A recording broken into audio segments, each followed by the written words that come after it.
street food. So, yeah, you know, it's my 100th episode. I mean, whatever. I'm not really gonna make a big deal about it. You know, it is what it is. Psych! Of course I'm gonna make a big deal! Oh, 100 episodes! What? 100? Oh, snap. About 100. Oh, 100 episodes. 100! We made it to 100. Look, thank you for watching. Okay? I've been on the verge of quitting so many times. My views will taper off or whatever. I'll get really discouraged. But you guys, my street foodies, have kept me at it. Through the ups. I like Reddit now. And the downs. Hashtag sad badger. Thank you so much for watching my show. As you may have already noticed, this episode is long. I'm not calling it an extravaganza for nothing. So I'm gonna throw up some chapter markers right here. If you want to jump ahead, skip around, or just watch a portion of this video, use the tabs right here. We're going to start with some shoutouts from various street foodies. Then I'm going to talk about cooking Chinese food in America. We'll hear from some friends, and I'll give you a recipe for Untitled Chapter, which has been in an episode before. They're fun to make, and most of my Western friends like them. After that, we'll do a look back at the previous seasons, kind of like a clip show, and we'll finish with an in-depth look at how my family and I spend the most important Chinese holiday, Spring Festival, in China. If all of that sounds good to you, feel free to just watch this in order, but if you come back and you want to watch just part of it, just use these tabs. That's why I made them, for you. Using the new Facebook page, I put out a call to street foodies everywhere, asking to hear about your favorite moments. Here are the responses I got. Thanks, 3 fans. My name is Tony T from Orlando, Florida, and my favorite street food moment is literally any street food moment with noodles. You make me wish I was there, eating delicious noodles. What's up, Christian? I gotta say one of my favorite street food moments is the belt noodles episode, because I love the idea of a noodle I could wear as a belt, but also eat to fill me up, so I don't even have to wear a belt. My name is Emily, and I'm from Ontario, Canada. My favorite part of street food so far was when you covered the Bundle of Awesome, because when I came to visit Shan, and I actually got to try Bundle of Awesome, it really was, well, pretty amazing. You guys are awesome for uploading those videos. I love noodles too, obviously, and I love the Bundle of Awesome. Do you know who else loves the Bundle of Awesome? My name's Craig, and I remember the Pocket of Awesome, and I thought, why do I still live in America? Yeah, I love that. I feel like I'm noticing a trend here. The crepe crunch wrap. You know, it says something that my most popular snack is my first one. It's also the video with the highest views to date.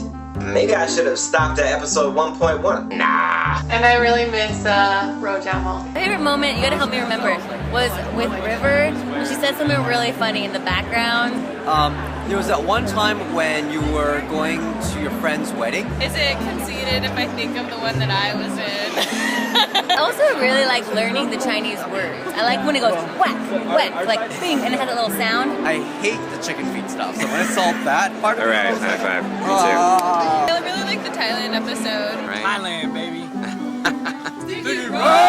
That you would talk about different kinds of food you got from China. That's my buddy Craig, father of these 2 original street foodies. Cubans are my go-to, honey, can you pick up dinner option. He took us out for some Cuban sandwiches. Let's see, well, usually you have a lot of bread that they will press. Swiss. We got some pickle. We got some mustard. It's usually like ham and some other kind of pork.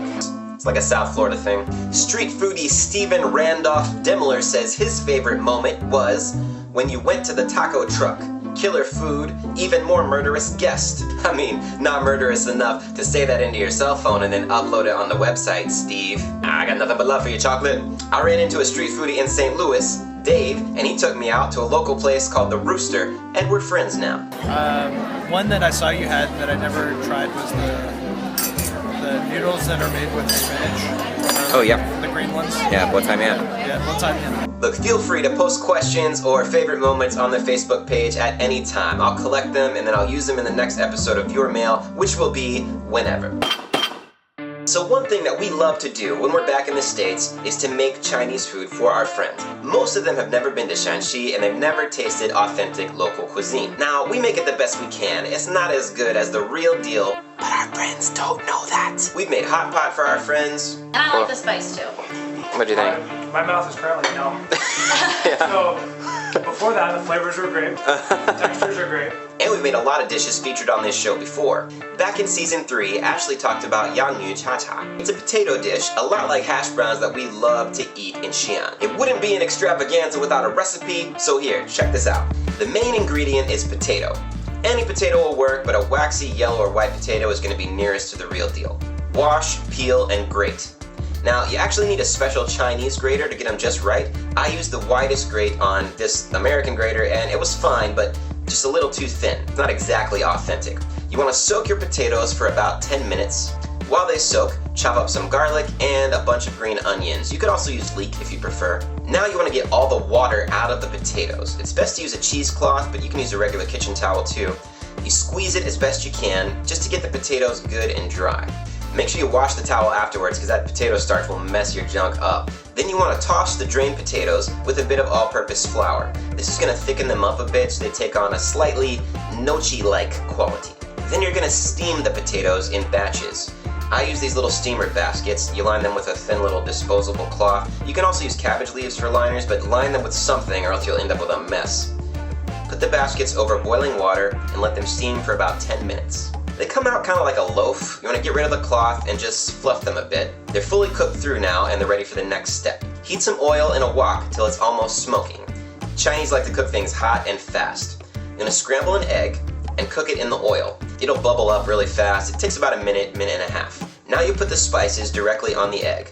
Cumin, chili powder, as much as you want, your onion and garlic, and some salt. Feel free to add a lot of salt because your potatoes are going to soak it up. Then you add your potatoes and you just stir fry it all together. Taste it and add more seasoning if you need to. You'll probably have to adjust the heat of your pan a little lower once you've got it all in and mixed together. But this whole process should take about 5 minutes. Your onions and garlic should still have a little bite to them. There's a lot of work that goes into this in advance. Shredding, soaking, draining, steaming. For that reason, I don't make it that often. But you can do all those steps in advance, and then when you're ready to eat, it's a really short cook time. I like cha-cha a lot. We call this one jidan cha-cha. Jidan just means egg in Chinese. You can also get it with pork instead of scrambled eggs, but this is the one we get when we're in China. The main differences would be that they use a lot more chili powder and their potatoes would have a thicker shred. But our friends were pleased. This is good. Let me know if you try this at home. It gets rave reviews with all of our friends, and I hope you like it as well. After the break, street food. A look back. It's time for a look back. Now, 99 episodes take a long time to watch. A lot of people used to come to my show and binge it all at once. I would get these YouTube comments, hey, I just watched all your episodes. That happens less and less now just because it's harder to do now that I have this much content. It's like I got 99 shows, but a binge ain't one. So look, if you've missed some episodes, consider this your opportunity to get caught up. And if you've already seen them all, you're awesome. Last thing I'm gonna say, enjoy the look back. Street food. Food on the street. I could eat these little bundles of awesome all day. Hojie, aka Backstreet. Backstreet. On the quest for snacks, we let no bacteria stand in our way. Motto. Motto. Motto. The bell tower is pretty impressive from a distance. Massive glutinous rice on a skewer. They fry it on the street right next to these hot dogs. More like not dogs. We're gonna have to work our way up to those, okay? I don't wanna die of an intestinal parasite 4 episodes into my series. Do not, under any circumstances, consume the peel. I am not joking about this. You will spend serious penalty minutes in the squatting position. Bonus recipe. Bonus recipe. These are advanced dough rolling techniques here, so be careful. Don't hurt yourself. They love them some bean curd around here, and I am also a fan. Peppery. Sticky rice is just rice that's sticky. The name for that was invented by some genius. Sticky rice. You can kind of see the consistency of it. It's a lot stickier than normal rice. Sticky rice! Season 2. I begin with apologies for the abrupt and untimely finale of Season 1 due to an unexpected B&E. Somebody straight up kung fu'd our door and made off with some things. Many of my fans have commented that the snacks from Season 1 were a little gross.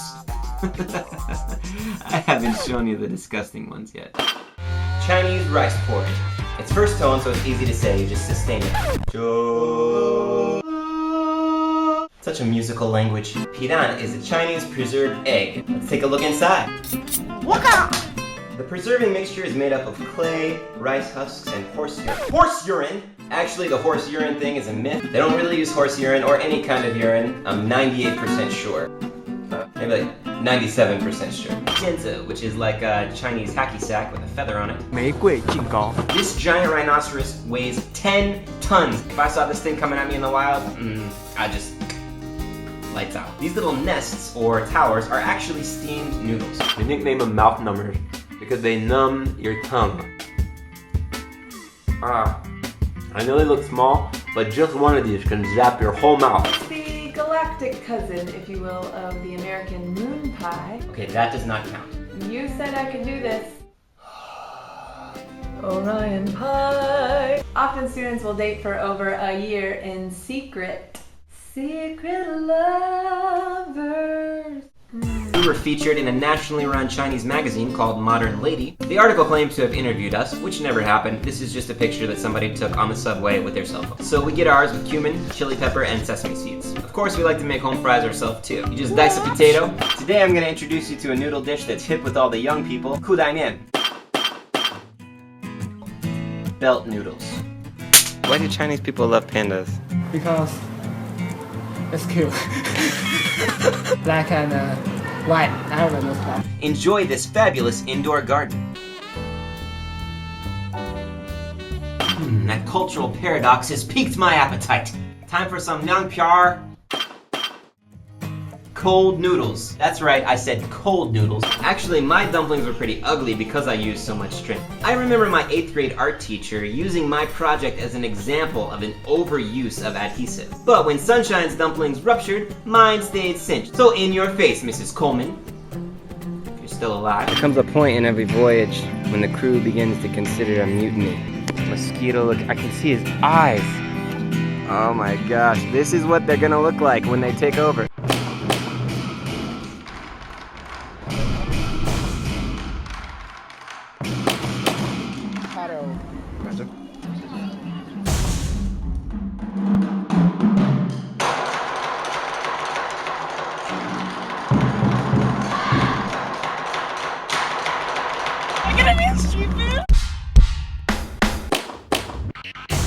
Locals call this a Chinese hamburger. Like the hamburger has its fries, the rojamo has its cold noodles. It's a greasy, noodly combo snack coming at you like a 1-2 punch to the throat and the stomach. The season of the beard. Imitation crab meat. It was quite possibly radioactive. We're celebrating National Day. Duck neck. Duck neck. Look, I don't know about you, but in my opinion, when you eat the neck of a thing, you had a vendetta. You know what I mean? You wanted that thing to die. Eggplant is diced and then deep fried. Not the healthiest way to eat eggplant, I know, but it's awesome. And then allowed to cook in the sauce. My beard recently met with a perfect storm of a Chinese barber and my inability to say just a trim in Chinese. We bought 2 of everything they had. Scrambled egg and Chinese chives. That's a really common combination. Noodle month! And pulled to a desired length and slapped. Noodle slap. Kapow! Supposedly they do this to seal the glutens. I don't know, but it sounds awesome. They put a thick block of noodle dough up on their shoulder and then slice one noodle at a time off and into the pot. It's like a culinary circus act. It's recreational bullwhipping. It's served with some diced vegetables, cilantro, and beef, as well as chili pepper and vinegar. Bonus recipe. Oil it. Slice off some even portions and stretch. We love raising our kids overseas and among friends. They've got so many adoptive aunts and uncles who play with them. Some of them are stuffed, like this tofu bean. Others have ingredients actually baked into the bread. How do we celebrate Mid-Autumn Festival? We eat mooncake. Mooncake is kind of like the Chinese box of chocolates. You bite into one, black sesame, yes! Egg yolk.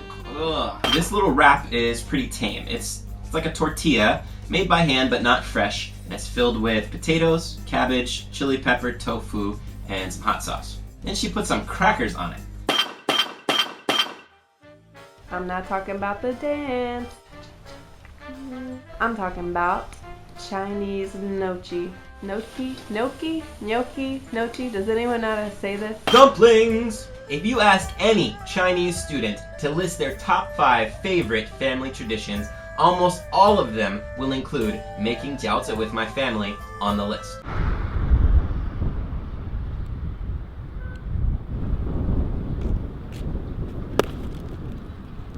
Eat it on the street.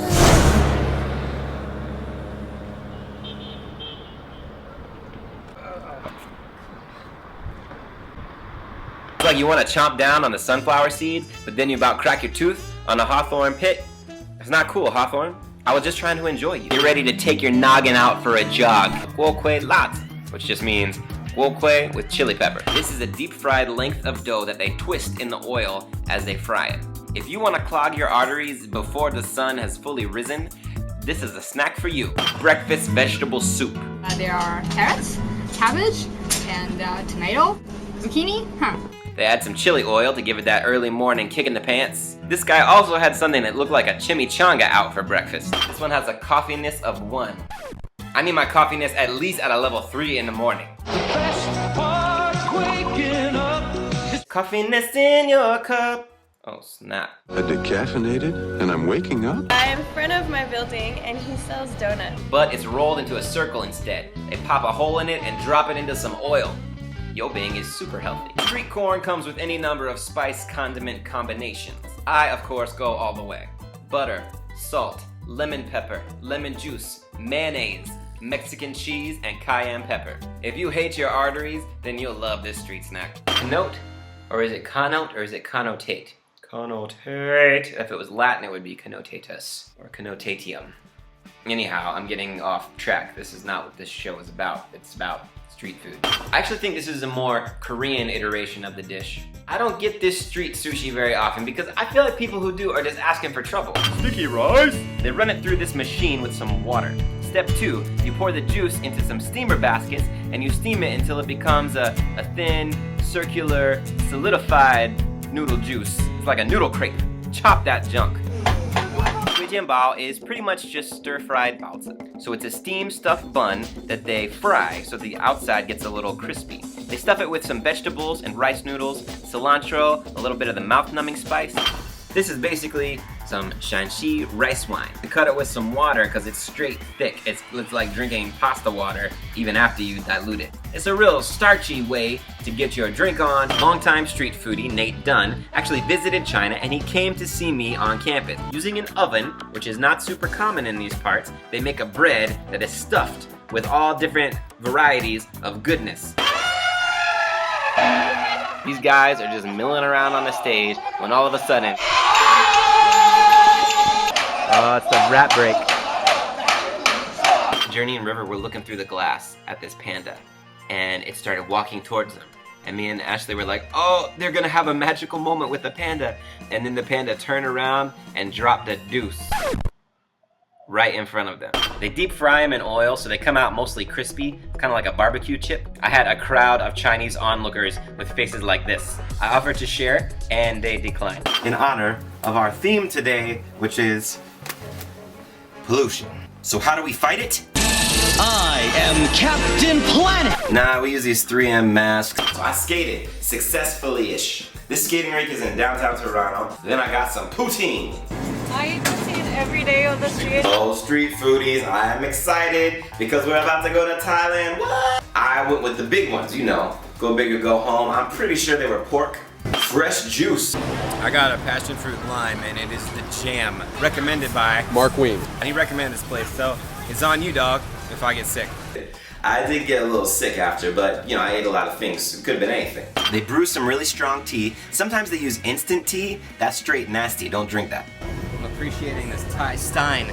To the tea, they add ice and sweetened condensed milk. Sometimes they add like a sugar syrup as well. It's incredibly sweet. So, it's awesome. Tom yum is pretty common even in the West. There's different spice levels. We ordered ours Thai spicy because Jason frankly has some pride issues about needing to eat the spiciest thing. The magic show. Come on, dude, do it. Just do it. That's it. Okay. Oh shit. Oh, I got the easiest. More like that. Oh dear Lord. You better know. Journey and I rode a female. Ashley and River rode a male. I'm not gonna go into how I know that. So we followed Thailand with a trip to Malaysia. My kids love roti. It's basically fried bread. Flip slap! I am 85% certain that the root languages of Tatooine in the Star Wars universe were derived from the Malaysian dialect. Tun tun kan bagasi. Leaf bomba! Penang white coffee mix, hot water, creamer, ice. You put it in a bag and you drink it. It's less than $1 US. I drink about 2 a day in Malaysia. I basically just went for it. I had some light dolls, some potatoes, some veggies. Key ingredients are chicken, mayonnaise, and nuts. But they don't typically use mayonnaise when they stir fry in Chinese cooking. They don't use a lot of mayonnaise at all. I feel like this is a bit of East meets West. Mayo nut chicken is awesome. Tiaban yang rou. Yang rou is mutton. The meat is cut into really thin slices that pretty much just melt in your mouth, and it's mixed with onions and a little bit of chili pepper. These are all hand-pulled noodles, so they're fresh. Nuro mian is a noodle soup. Got green onions and some winter melon in the broth, chili oil, and noodle water. You can add some nice black vinegar. And if you want to eat it like a local, you tear up a bing and you let that soak up the broth. When they say you can ride a lambskin raft down the Yellow River, what they mean is you clean out a lambskin and sew it up and tie it off, and then you inflate it with air like a lamb-shaped bicycle tire, and then you put a lot of those together and you float down the river on it. That's awesome. It kind of freaked me out a little bit. Straight up potato balls. This dish is a Shan classic. It's rolled up shredded potato. Sometimes they steam it, and sometimes they fry it like a bland tater tot. They cure the blandness with this spicy tomato sauce. 2 nasty statues on either side of the gate just glaring at me. Is this like that scene from A Never-Ending Story with Atreyu walking through the thing?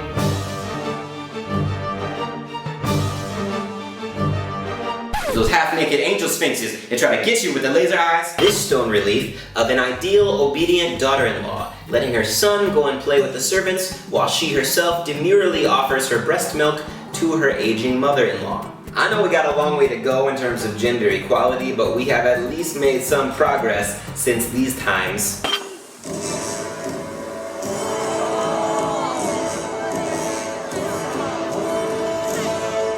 As a whole lot of parasites been dodged. Some of them have not been dodged. And finally, they add some torn up pieces of bread. The smaller you tear it up, the better. That's how you're supposed to do it. It's a flattened persimmon stuffed with sugar and other goodness. Sometimes peanut filling, sometimes red bean. My favorite is black sesame. What makes the rice distinctive is the pao cai, the pickled vegetable that they use to flavor the dish. The rice at Hong Kong is great. The cake looks really sweet, but it actually isn't that sweet. I wasn't a huge fan of the red date flavor, but it is made with sticky rice. Sticky rice! Imagine an animal inside of a cage that's actually too small for it to stand up inside it, and the people are throwing trash at it, trying to get its attention for a selfie. All the while, the animal's looking at you out the corner of their eye with an expression that spells, "Euthanize me, please." That's a typical Chinese zoo. This is technically Lanzhou style. It's fish, they cut it down the middle, and then they grill it with some onions and some spices. Now, anytime you eat fish in China, you're talking about bones, you're talking about risking potential death by choking. Now, in this case, I would say the flavor of the fish is worth it. You can get hui mian fried, you can get it just topped with stuff, you can get it in soup. But if you're in Henan, the noodles to try are hui mian. Summer loves them. They're maybe the worst thing I've ever eaten. They are basically skin and gristle loosely draped over a nasty bone. Liu lian su, it's just a little puff. It's like a cream puff, but instead of being full of cream, it's full of nastiness. You don't really need to mash durian a lot. I mean, when it's ripe, it's already pretty mushy. This is just an example of a Chinese recipe. We've got, we need flour, lukewarm water, some vegetables. That's the ingredients. Now, put the water into the flour little by little. How much water? Depends on how much flour. 斗地主, which can be translated, beat the landowner. If you have bad cards, you don't want to be the landowner, so then you can pass, and the next player in turn has the choice. Do they want to be landowner? Things I don't miss from the States, in this order. Political ads and the general political discourse. Don't miss it. Pop music. There's a few exceptions, but for the most part, I'm a hater. Number 3 is driving. I know it may seem like these vlogs are off the top of my head, but they are not. I write a script, I polish my jokes or whatever, and I set up my lights.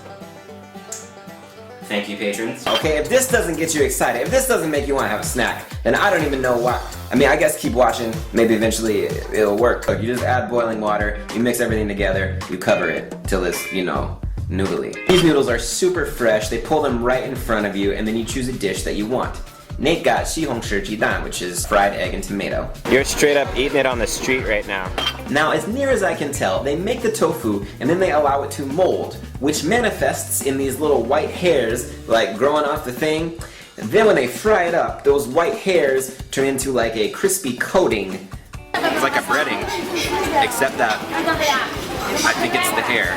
The cloud cover, which is very unpredictable, can sometimes provide the most amazing mountainscape views that you've ever seen in your life. We have 3 dishes with rice, Yushan Qiezi, and the one I'm going to teach you to make today, 土豆丝. I think the most difficult thing about traveling in China would be the lack of English. The places that I've traveled to, you really need to know a little bit of Chinese in order to get around. Trains go everywhere, and if you can figure out the train system, then you can go literally anywhere in China. You're now walking down the side of the road. So, and it failed to say this on the Wiki Travel page, there is an entry fee to Hongchuan. You have to pay to get into Hongchuan. That was something that we did not know. So what do? We don't have the money for the village that was supposed to be free. It's supposed to have a student discount. Did they take my student ID? No, they did not. These were some of the best noodles we had on the trip. It's a combination of a lot of different noodle toppings. So it's a bunch of clay statues of soldiers and horses that the emperor built to guard him in the afterlife. They make their bread slightly sweet and they cook it upside down in this special oven. Broth has some green onion, Sichuan spices, lots of chili pepper. The wontons have like a pork stuffing. Looks like a Thundercat. I'm talking about rabbit head. Now from here, it looks not that far away, but we went up over this little rise and it was like Mordor was between us and the building. Super fresh veggies, made to order, chili pepper to spice it up, black mushrooms, tofu, green onions. It's quite spicy. Serious fries and hot dog lovers like you. Everything you cook takes on the flavor of your pot. Wow, that was a broad selection of snacks and a broad range of production value. I feel like the quality fluctuated more than the length of my beard. Thanks for sticking with me, Street Foodies. When we come back, I'm going to show you how we celebrate Spring Festival as a family in China. So this show is about snacks and it's about Chinese culture, but it's also just about my life raising a family overseas. It's been really cool for me to look back at our show, at the friends that we've made and how our girls have grown up. Much like the Fast and the Furious franchise, this show is all about family. As a family, we've really come to enjoy celebrating Chinese holidays together, and there's no Chinese holiday bigger than Spring Festival. Students in the West typically get a short break in the winter and then a longer break in the summer. It's the opposite in China, mostly because of the importance of the Spring Festival holiday, or Tunjie. Spring Festival marks the Chinese New Year, which follows the lunar calendar. It's hard for me to keep up with exactly when things are going down, because the lunar calendar, everything's happening on a different date, but there are some traditions which are absolutely non-negotiable. Number 1, blessings. During Spring Festival, you wish people Happy New Year, good luck, etc. But there are special New Year greetings and blessings that you use. Allow Francis and Ashley to teach you a few. 新年快乐. 新年快乐. You can say 新春快乐. 新春快乐. Or you can say 欢度春节. 欢度春节. 合家欢乐. 合家欢乐. 羊年大吉. 羊年大吉. 恭喜发财. Yeah, 恭喜发财. That's... Use that one when you're greeting elders especially, and they usually give you money. On the actual Lunar New Year Eve, it's become common to text blessings to all of your friends. I usually use WeChat to send all my friends a Lunar New Year text.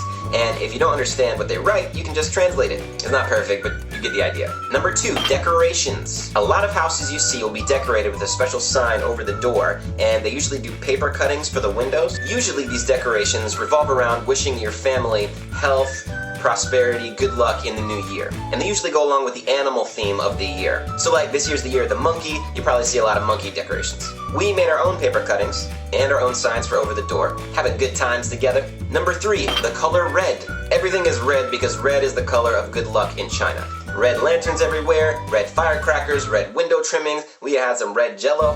We decided that, Spring Festival, more than anything else, is about being with family. Now, we're far away from our extended family, and all of our Chinese friends are busy hanging out with their family. So as a family in China, we do our own kind of Western spin on the Chinese New Year. So for example, number 4, jiaozi. At Tunjie, everyone stuffs jiaozi with their family, so we did the same. So check out this bonus recipe. Bonus?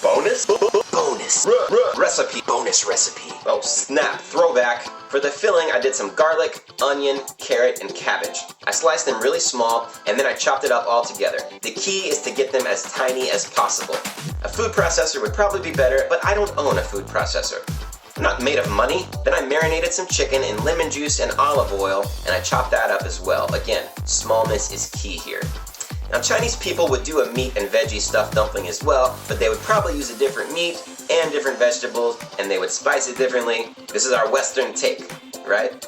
I established that. We buy jiaozi wrappers from the store, frozen, or fresh from the market. You want to buy them that day if you can, but it's hard to do that during Tunjie. Ours were a day old and they really got sticky. We separated them as best we could. Now, for an experiment, we went much further toward Western cuisine by stuffing jiaozi with things like tuna salad, chunks of pizza, Kraft mac and cheese, and M&Ms. The results were mixed. For the more traditional jiaozi, you have to boil them first. I've made jiaozi a couple times with my friends. It's something like, when it comes to a boil, you put the jiaozi in.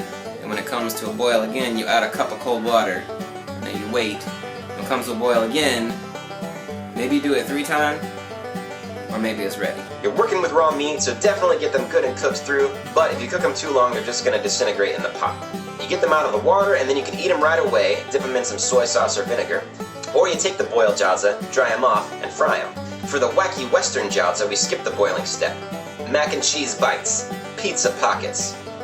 The M&M ones were like deep fried fair food. For real, the M&M jiaozi that we straight up fried were a big hit with my kids. As we finished eating jiaozi, the fireworks started. Which brings me to number 5, fireworks. Chinese people invented fireworks, and they do not mess around. We took a walk through our neighborhood on Lunar New Year's Eve. I'm talking about all night long.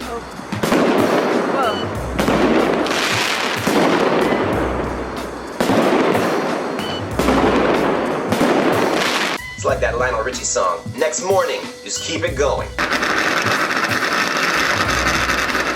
Just keep the thunder rolling. That is how you do it. We didn't set off our own fireworks, but we enjoyed them and then some. Number 6, hongbao. A hongbao is a little red envelope full of money. We gave them to our kids. There's a lot of like behind the scenes respect and honor going on with this in Chinese culture, like who gives what to whom, but generally speaking, the elders will give to the younger people hongbao, but it's a little more involved than that. Number 7, lanterns. These aren't specific to Spring Festival, but they are a part of Chinese culture, and a lot of people definitely set them off during Spring Festival. You get these paper lanterns, and you send them up with your friends, and I guess you kind of make a wish on it as you send it up. We set these up with one of Journey's classmate friends and her parents. It's really fun. Yeah! We did it. Hope you felt like it was extravagant. Please subscribe if you haven't already. I'm almost at 10,000 subscribers, and that would be awesome. And you know, tell your friends, click the little thumbs up. Share it. I mean, I get that your social media cred is at stake when you click the little thumbs up button, but you know, if you like it, like it. You guys are the best, and I love snacking with you. Next week, we're back to the plain old magic of regular street food episodes. I'm gonna show you another recipe and introduce you to my daughter's favorite restaurant in China. Till then, eat it on the street. Watch out for the parasites. Street food. Now's your chance to go back to those other sections if you want. Or, if you watched it all the way through, good for you. Click subscribe. You already did that? Why don't you click share? Am I pressuring you too much? I'm pressuring you too much. I made it weird. There's no coming back from this.